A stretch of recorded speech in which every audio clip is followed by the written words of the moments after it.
Hello, welcome to this live session, and I'm happy that I could make it this moment to talk about how to understand the design language in architecture design. I decided to tag this understanding design architecture design language, just like any other. Yeah, if you are in this live session, kindly just drop a comment so that I know you are here, and do well to like so that a lot of other persons who would need this can be prompted. Welcome once again. My name is Dr. Utibe Akah, and I'm going to be addressing how you can understand the language of architecture. And there are lots involved in this. In this aspect, I'm going to be dealing on how you can interpret and understand the brief based on the language that is being used. Every discipline has registers, and it is important that you understand the registers. And as a designer, you should also understand the basic elements that make up such and the principles that you have to use in order to execute your design. For instance, you're being given a brief to design whatever. Take, for instance, maybe you are given a brief to design a barbing salon. What would you be doing? The first is to try to understand the brief. And for this video, I'll dedicate it to my students who inquired and asked that I should make them understand how such could be understood. So I will go straight to that brief so that I can relate with my students. If you are any of my students here, feel free to drop a comment so that I know you are here. It's very important so that I know you are getting the point. The question that came to me had to, I think the brief was quite clear here. Okay, the requirement was that the student should undertake a comprehensive comprehensive and relevant literature to the study. Okay, fine. Before you do any design, you have to go and study what other people have done, see what the basic names are. Like if it's a barbing salon, you need to understand what a barbing salon is. If my student is here, let me know the project you want me to deal with. Please, I will be very glad to deal with a specific project so that it will answer your question. Yeah, Johan Architect, welcome, thank you. I'm happy that you're up here. So are you an architecture student? If you are, just give a thumbs up and say yes. Great. Okay, now, going right to that, okay, you be Michael, good evening, thank you, I'm glad that you're here. So my students asked me that question, and the first aspect of it was for you to do a literature, three-bedroom residential building, Johan Architect. Okay, three-bedroom residential is quite easy to go about. So considering the language as we are talking about for a three-bedroom, the first thing that you need to understand, I'm sure that at your early stages you were taught about dot, line, plane, shape, volume. So you have an understanding of the basic language. That is the ABC. Johan, 200 level, you know your architecture. Great. And UB Michael, semi-detached two-bedroom. So it means that the project you guys are dealing with at the moment is actually residential building. So I'm going to deal on residential building. I'll leave that barbing salon because it means our spatial requirements are not going to be the same. So dealing with the requirements that is on residential. When we talk about spatial analysis, which is the bane of why I came up here online, spatial analysis has to do with you understanding the space, how it will be arranged, how it will be used, the form that it will take, the furniture that will be used there. So now, if you're saying spatial analysis of a bedroom, spatial analysis of a bedroom, you are not just going to say, okay, it's a bedroom and you provide a space and what's there. How is a bedroom being used? Good luck, Antia. Good evening, sir. Okay, thank you, thank you, thank you. Good luck. I'm glad that you guys are here. I'm seeing only 2 likes here. So if you are live here with me, kindly like this video so that more persons will come up here. If we have 9 persons online, I should be seeing 9 likes immediately. Thank you, thank you, thank you for doing that. Okay, now, thank you for doing that. I go straight there. For a bedroom, how is a bedroom being used? Can somebody even relate with that? Okay, take your pencil or your pen and paper and tell me and write down bedroom, underline it. Then, point 1, how is it being used? A bedroom is a place where you use to sleep, right? So it means that you are going to have something like a bed. And I'm sure you also sit down in the bedroom, right? If you sit in the bedroom, very good. You store your clothes in the bedroom, right? So it means that you have something like a wardrobe in the bedroom. So I'm trying to, Anetoko, why are you retracting your message? Go ahead and drop another message so that I know what exactly I should be doing here for you. Okay? Feel free, share it so that your friends can come up online. If you are a student, share it with your friends so that I come up. And the idea of doing this live video is so that I don't end up repeating the same thing to every other person, because I know the questions will keep coming. All right, Destiny Charles, thank you. All right, to proceed, I said that a bedroom has functions. And remember, if you are being told to design a 3-bedroom bungalow or a semi-detached, whether detached or semi-detached, the bedroom means that you will have 3 bedrooms, but there are other spaces. Do you understand? If it is a 3-bedroom bungalow, it means that there are other spaces. You will have the living room, you will have the dining room, you will have the kitchen, and you will have the bedroom. So, in designing a residential unit, there is something called the activity areas. The activity areas here, Ntekem, thank you for coming up. I'm glad to have you here. Good evening too. So in having such a space, I hope you're getting me. If you are getting me, just say yes. So just say yes so that I know that we are together. All right? Okay. I said that we have activity areas for residential. So just take a pencil and circle it out. Okay, let me pick my own so that I can show you. Actually, just a moment. Just a moment, so that we'll be a bit more practical here. Yeah. It's always good architects do sketch. Great. So I said we have activity areas, and these areas will be interconnected with one another, and that is where you have the concept of bubble diagram. I said we have the living area, right? We have the working area, and we have the sleeping area. And all of them makes up what we call activity area. So we are going to break all of them down because your concern here is what we call, you're doing a 3-bedroom residential building. So, yeah, I'm seeing some people are coming in and they are going. Okay. So activity areas, this is what I'm talking about. Oh, great. Okay.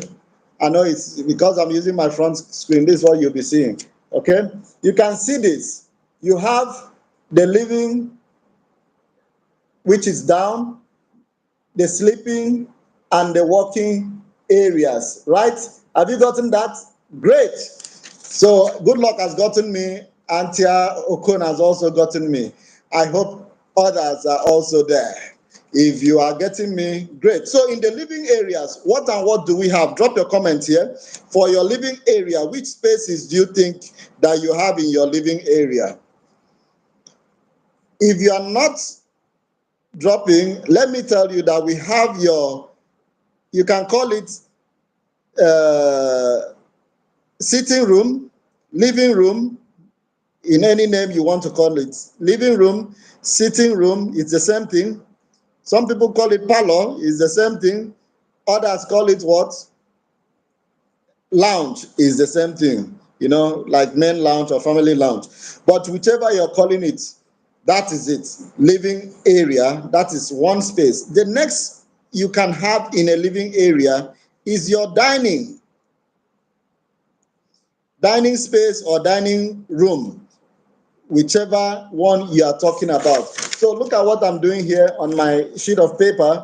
You see, in the living, I've listed what I have there. I have my living, I have my dining. Great, if you have seen that, so let's continue. The next space you could have is a bar. Maybe you have a bar within your living area, like where you have your wine cellar, you know, or you have your wine display.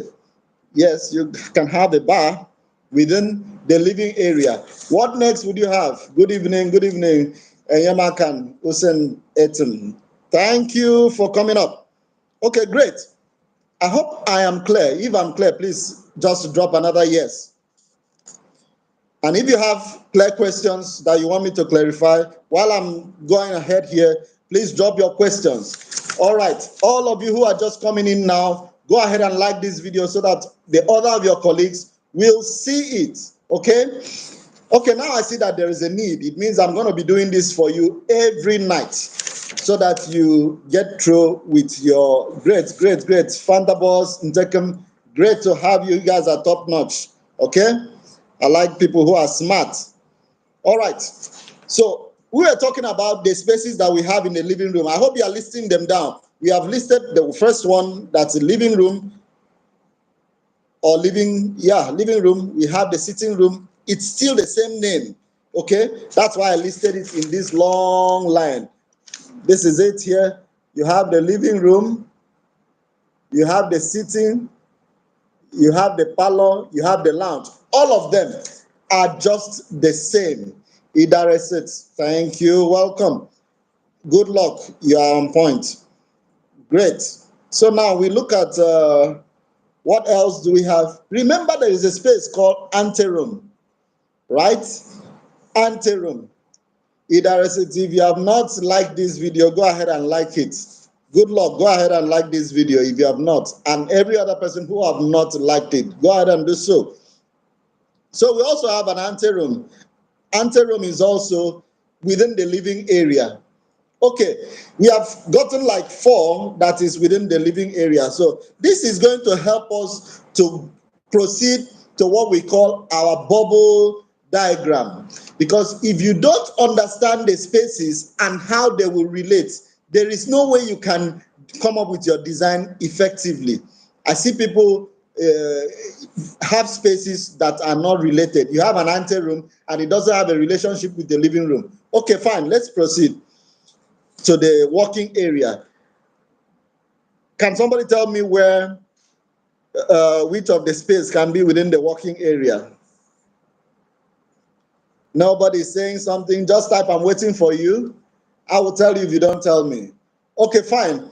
We have the kitchen in the working area.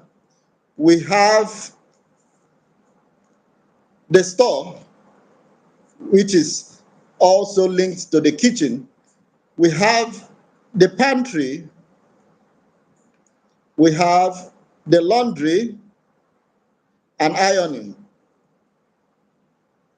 No, lobby is actually an ancillary space. But I'm happy that you've mentioned it. Lobby is ancillary space because it links every other space. It is not designated to any of this function. You get? So great, Ida Rekwenyong. I appreciate you too. Okay, I'm going to throw more light on anteroom because some persons don't really get it, but I want everybody to be on the same page. If you do a simple search by definition and you want to find out what an anteroom is, you see, we are in Nigeria, so you see, light is gone, but never mind, light will still come. So we'll still continue. If you're not having light in your area, I'm in an area that there's about 23 hours light every day, so the light will come back soon. Okay. Never mind. Never mind. Okay. At least I have my backup light, which is up. So for an anteroom, let me by definition tell you that an anteroom is a small space or room that serves as an entryway or waiting area leading into the larger main room. Can you see that this by definition already shows you that you will pass through this space before you enter your main lounge or your living room? If you go to some big man's house or some, people who knows what's up, let me use that slang, you'll see that you pass through a small space, which if the guest is coming in, they can just tell him wait there before they inform the owner of the house, and then you move to the main room. So that's the ante room. I'm not going to dwell on definitions because definition is not the idea. It's the understanding that makes it, okay? So you can always look up definitions if you want to look them up. It's everywhere. You understand? But the ante room is that space. It is not a porch. So take note, it is not the porch. You have to. Okay, great. We'll come to laundry. Laundry is in the working area, and we are listing it. Very good, Idara. Thank you. Laundry is in the working area. Okay, can somebody, while we are talking about this, some people should be listing what we have in the sleeping area. That's very simple because it's a bedroom. You get the point. So anyway, let's not bother ourselves about the sleeping because the sleeping has to do with the rooms. So for your brief that says 3-bedroom bungalow or residential building, those 3 bedrooms are just going to be the sleeping area. But remember that your brief will contain your living and your working area for it to make a distinct house. Yeah, kitchen is in working area. Fine. So we're going to break down all this because all these areas needs to be analyzed. We have the areas, so we need to list the spaces that will be in the areas for us to now analyze them and go ahead to, do the bubble and evolve the design. Do you get the message? So great. If I'm making sense, go ahead and just say yes. If I'm making sense, just drop a yes here so that we know that we are on the same page. Are we together? I'm sure we are. So I proceed. Having mentioned that, so in the working area, we have the kitchen as great favor. I like that. David Elijah, great. Thank you so much. Thank you. Aniette Okun and Tekum, very good. So we continue. I believe now that we're on the same page. So it means that we have in our working area, we have kitchen, we have store, we have pantry, we have laundry, right? Is there any other thing that is missing there? We said ironing. Some people will say utility. What is actually utility space? That is where people do laundry and ironing. Okay. Emma, great. Welcome on board. All of you are just coming up now. If you have not liked this video, go ahead and like it so that most of your colleagues will get to see it. And every other person who is interested in this can also get this. Right. Okay. Then the third part, remember we said we have three activity areas. Number one, living. Number two, walking. And number three, sleeping area. And these three areas are interconnected with one another. What interconnects them is actually the ancillary space, which is the lobby. But we don't mention that within the building. Lobby will definitely be used to connect spaces. In a situation whereby we are doing a bubble, which I'm going to show you here, and the bubble does not interlock, it means that there is no direct relationship. It means that there is no direct relationship. I will share that because, architecture, the language of communication is actually visual. So now you can see me. I can also show you what I need to show you through this. Yeah. Okay, maybe I will let me do something here so that it will be clearer for those who are quite interested. While you are hanging up here, I'm going to quickly switch to my computer aided design application, where I will show you my screen. And you are okay. I'm already here. So I'm going to show you my screen, and you see the visual aspect of what we are talking about. I'm sure you can see this screen here now. Are you seeing the screen? If you are seeing the screen, I will try to draw around this point. Great. Can you see this small cursor? I'm going to draw a bubble. Can you see this? Great. And I'm going to draw another one, right? So this might be bigger. Who is with me? Yeah, and you are there, you are there. Okay, Ida is saying, oh, great. Thank you. I know I'm making sense, and I want you to also get the sense out of it. Okay, now, study room could be in the, yeah, nice question, nice question. You say, study, is it in the working area?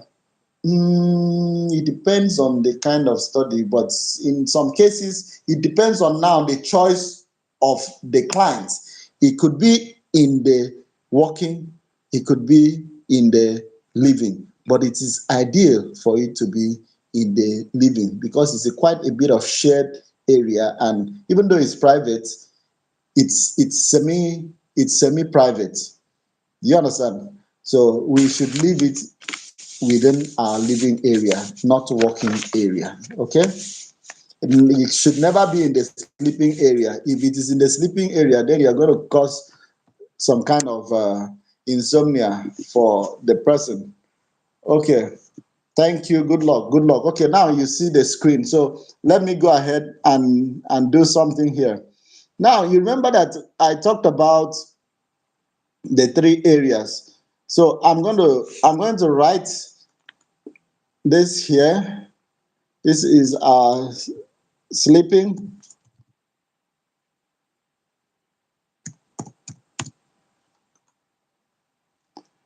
It means that this should be reduced a little bit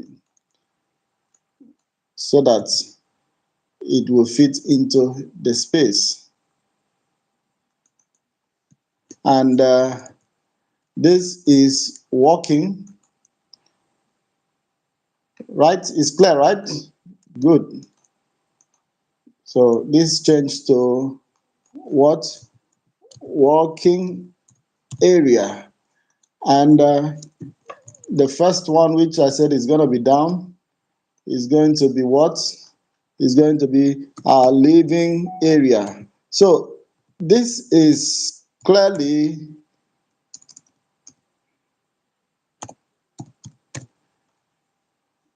okay, great. So this is clearly like our initial activity area that we are talking about.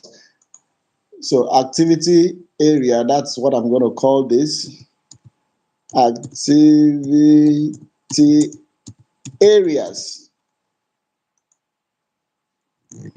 How many activity areas do I say we have in a residential building?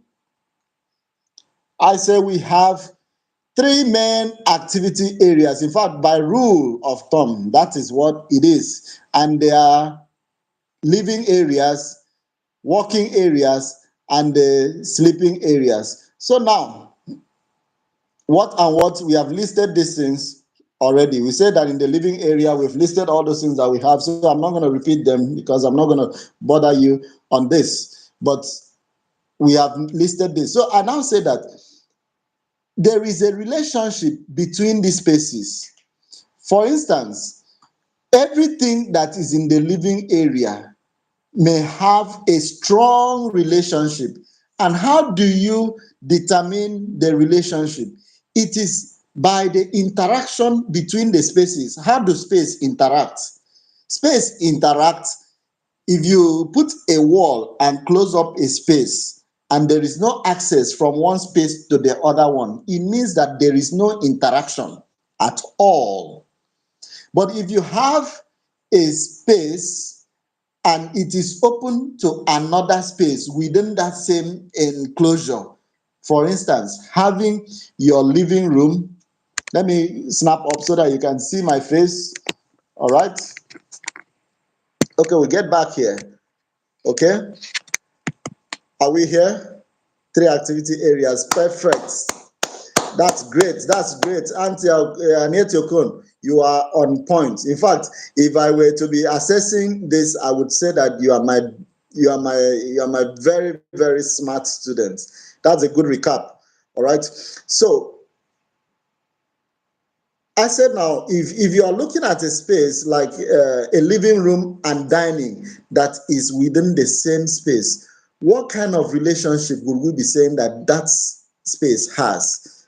You know, a living room and a dining within the same space. So I'm going to do a quick sketch here, and I will want somebody to tell me what they think about that. So I will switch back to the screen, and I'll show you a little sketch here.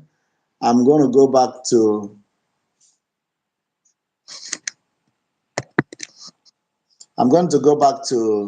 my drawing tool. If you do not know how to use a computer-aided design software, don't worry yourself. By your next semester, I will be teaching you that. All right. So this is Akah 23 that I am using here. So I will quickly just go to my design menu and click on the wall tool. So I take a wall tool. I will not bother doing any of the settings because what I want to do is just to illustrate something to you. Okay, now we've taken living area and we want to put the spaces that are within the living area. So I'll quickly move to my screen and show you that. So the living area here,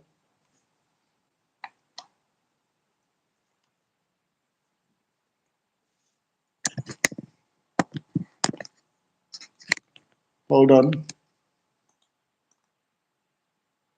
Can you see what I'm drawing here?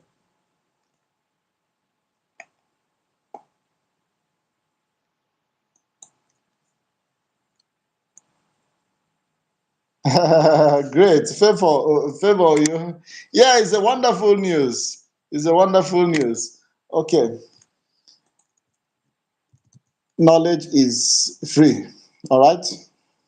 So look at this. I'm not teaching computer-aided design now. I'm just teaching you design. So I just want to illustrate because I would have been sketching, but because of you know the power outage, I would just use this to illustrate so that some of us will understand.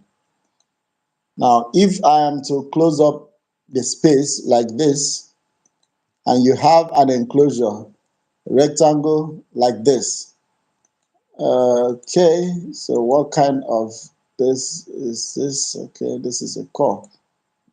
Perfect.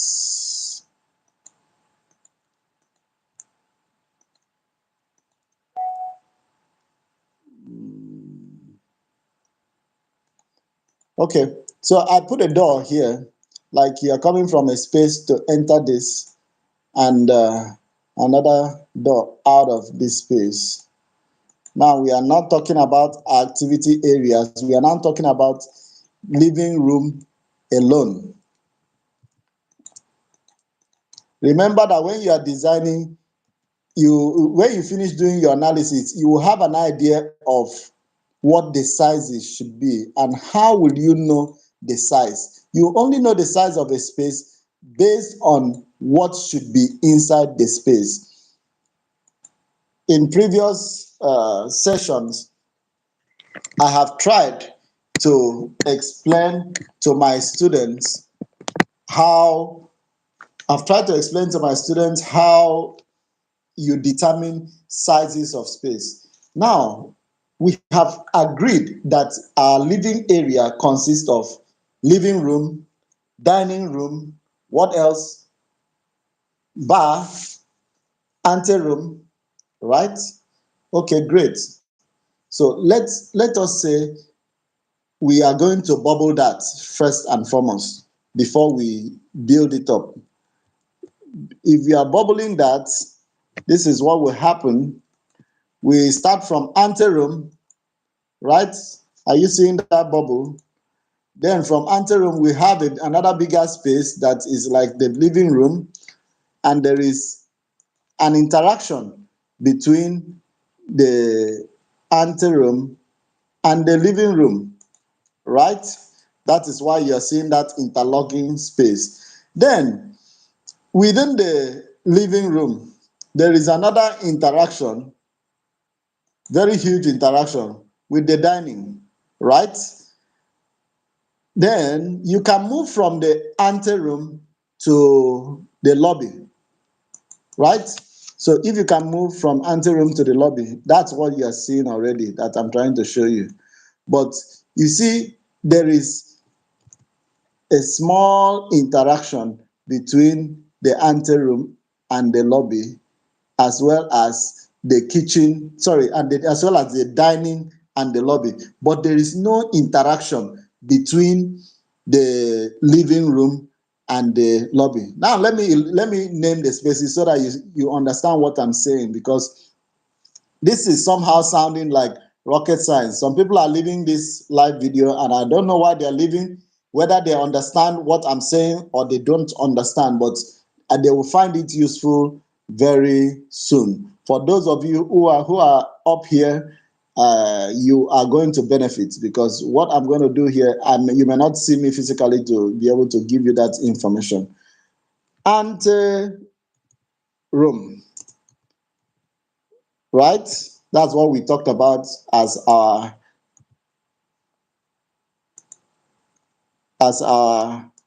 free space that enters into the facility.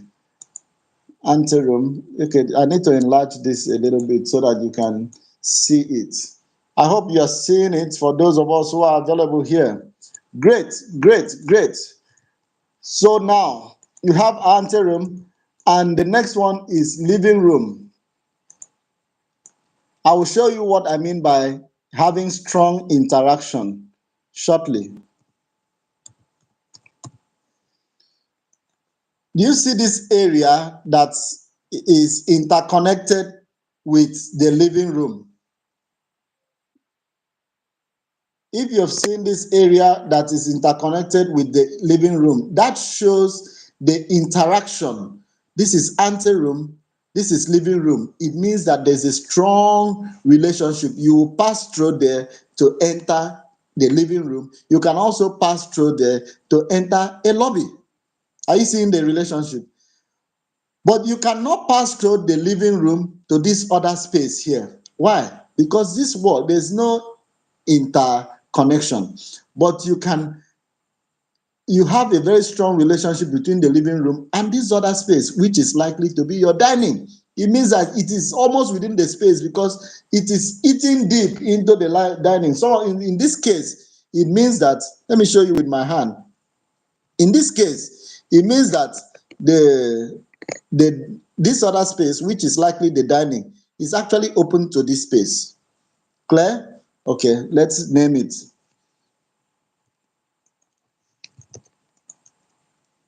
That is it. So We rename this dining area or dining, just dining. So you see the relationship between the dining and the living room. Somebody will need to tell me how that relationship is. Then the next space here is what? Lobby. Lobby. Good, good, good. I wish that all of you are here because this will not be repeated. I will not repeat this particular one again. I will be talking about something else next time. Okay, fine. Now, you remember that we said that anteroom, living room, and dining room is within the living area. True or false? Can you now see how all of them relate? So we are going to link these spaces up with a schematic diagram. What is called schematic diagram. So I'm going to use this tool.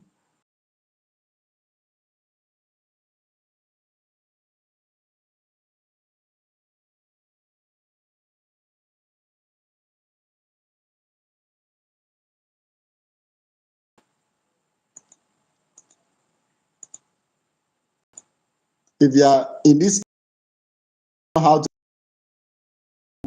use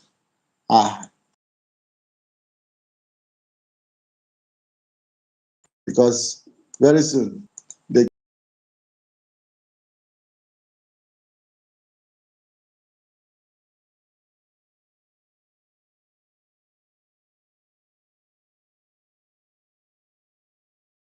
area, you get the point. So if you now want to go ahead and determine the sizes of this,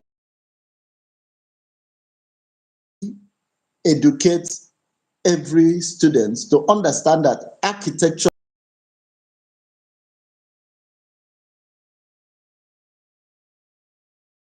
is not just a service. It is a service that goes through a process.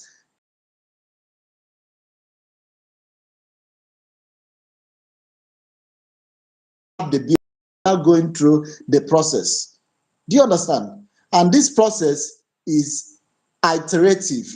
It requires you to think critically. You don't just wake up like this thing I did here now. It did not have any basis. This particular one that you see. And I knew why I drew it there because it didn't have any basis. And you cannot determine anything out of it. Because what was the basis of providing that space in that way? Nothing.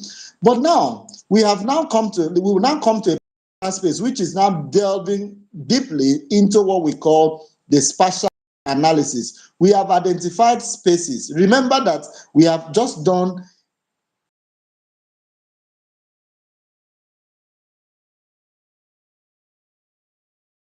all this, we will be able to do everything and integrate. So when you are talking about a 3-bedroom building, you will see how all the spaces relate with each other. And as it is relating, you will also be considering factors like ventilation, lighting, orientation, circulation. When all these things are being okay, you say you can't see clearly, sir. Good luck, Antia.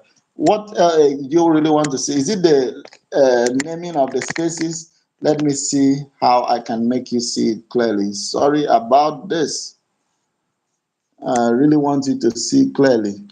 Can you see clearly now? Oh, okay. Network issues. I can relate. So it could be from your end. It means that your data is finishing. Oh, you have to invest in data, actually. You really have to, if you must learn. I'm here to give you that knowledge, but come on, you have to invest. You have to invest.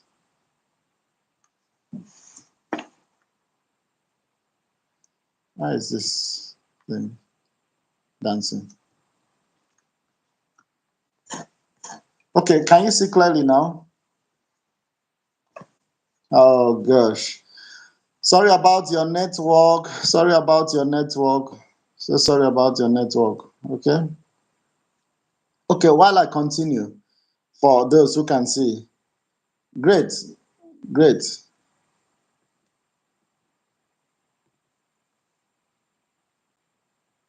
So as I mentioned that we had the three areas, and here we have been able to, carve out one area clearly, which is the living area. And we have itemized that in this project, we are only going to consider the anteroom, the living room, and the,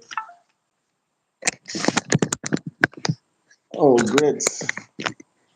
Sorry about that. Sorry about that shift.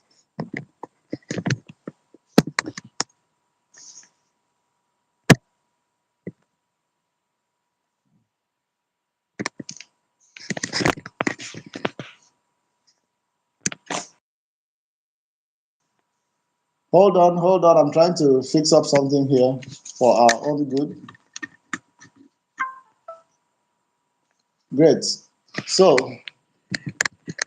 can you see clearly now? Is it clear enough?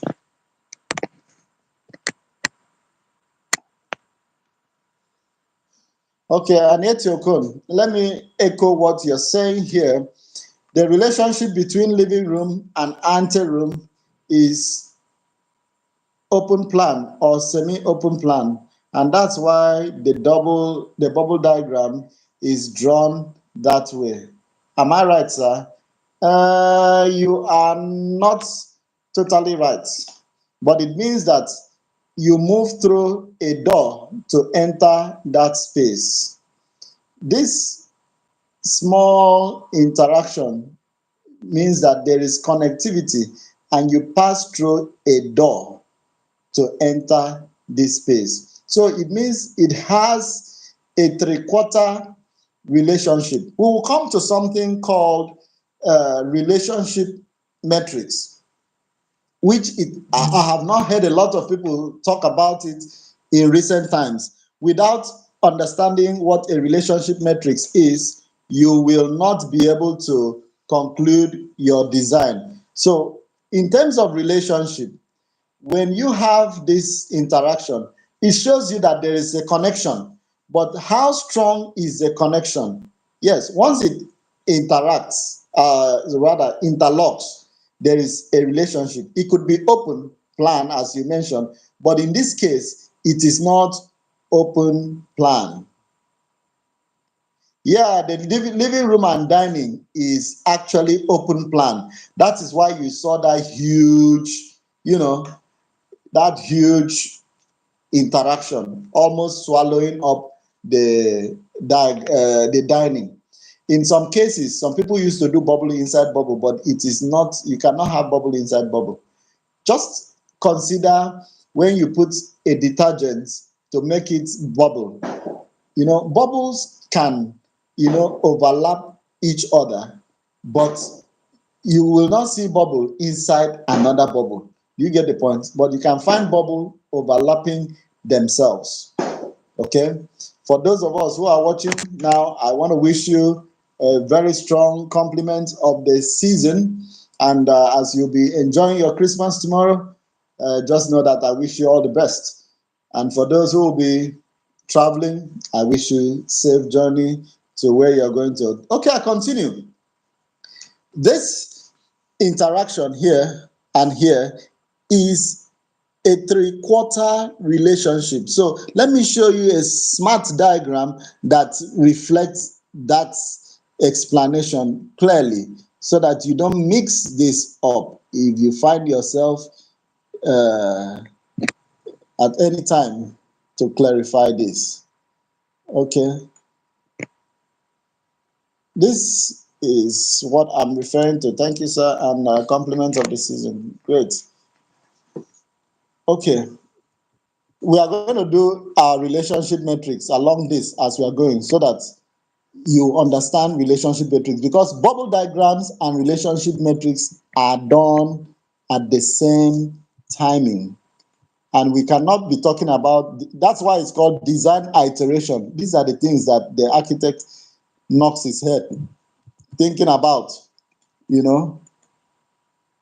Control. Okay. I'm trying to multiply those lines, so I use a Control U command, and I'll move it up to how many of those spaces? We have 1, 2, 3, 4. So I'll move it up to 3. We already had 1. So I'll move this.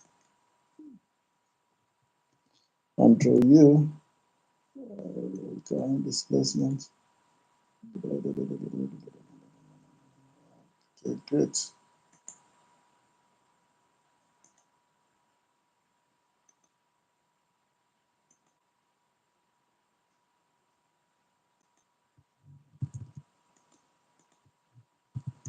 Okay, I trust we are together now. Right. So I'm just drawing a simple chart that will help us to do our relationship metrics.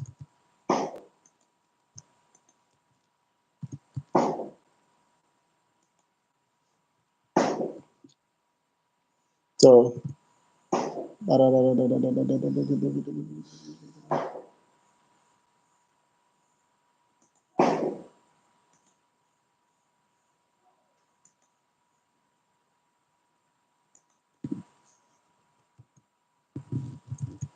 okay, so are you following that distribution?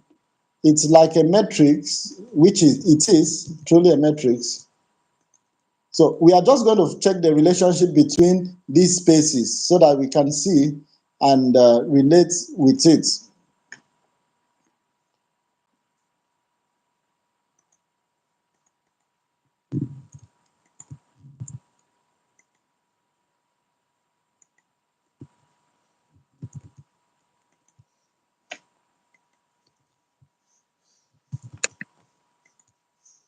Trust you're there. Trust you're there. So hang on, so that we can define this. If by the time you are able to do this in your jury, trust me, there is no examiner that will look at your work and doubt your abilities. Okay, great. I told you earlier that the area where I stay, we enjoy steady power.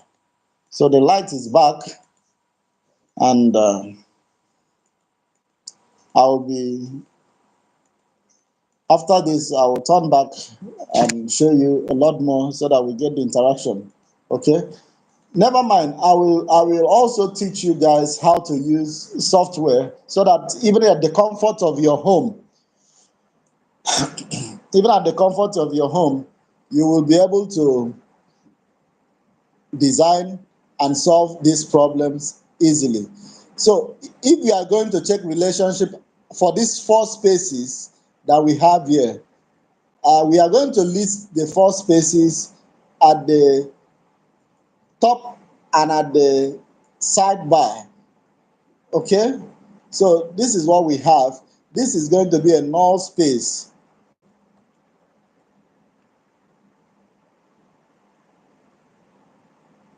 Okay? This is going to be, the first one at the top left is going to be a null space. Then the second one will start listing. So we start with anteroom. Okay? So anteroom, which we say is a pre-space. I'm not going to name them fully. I'll just abbreviate them so that it will enter the spaces. The next one is living room. So we write living. I hope you are getting the point. After living room, we have beautifully mentioned our dining.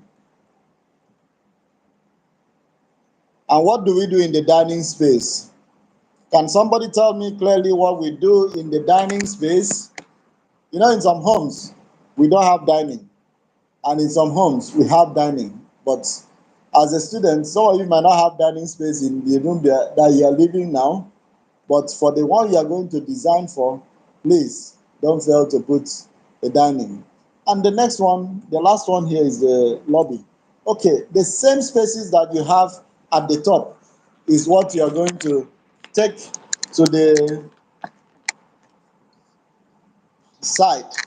So I will show you what is going to happen as we are doing this. This is ante room. What next? Living room, right? And do you know, Anete, do you know that, or rather, good luck, not Anete. Some people don't eat in the dining. Do you know what they do in the dining? They read, some people read in the dining, but that's a very bad habit. Some studies have shown that some people have been using their dining to read and to do assignments, which is quite bad. And that's why you need a study in a space. We are only dealing with our living area here, okay? We are only dealing with our living here. So for this one now, we will